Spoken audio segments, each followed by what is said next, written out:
Hi, this is Parish President Cynthia Lee Shang. I am here at the Re-Ilario Center.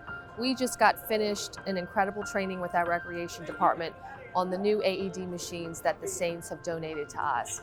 Since 2020, we took under an initiative to make sure that every playground has an AED machine.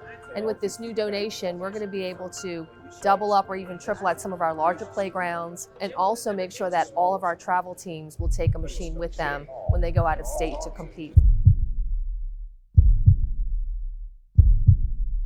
Ms. Gail Benson viewed the situation that occurred on the NFL game a couple weeks back and recognized the value and importance of having defibrillators readily available for the people of our community here in Jefferson Parish.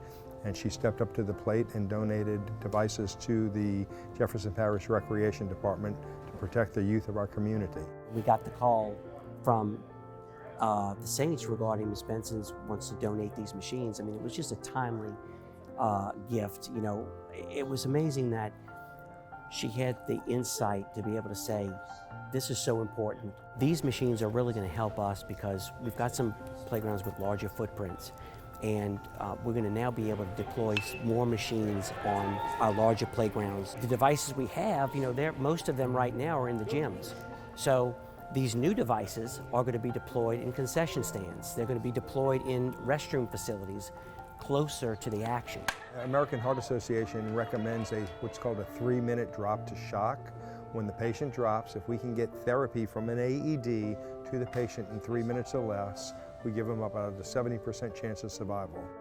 Before the first kid comes out, before a ball is thrown, we need to make sure that the participants are safe and the public is safe. It's the first thing we need to do as a recreation department, is make sure that we are prepared for everything. These AED machines are going to do that.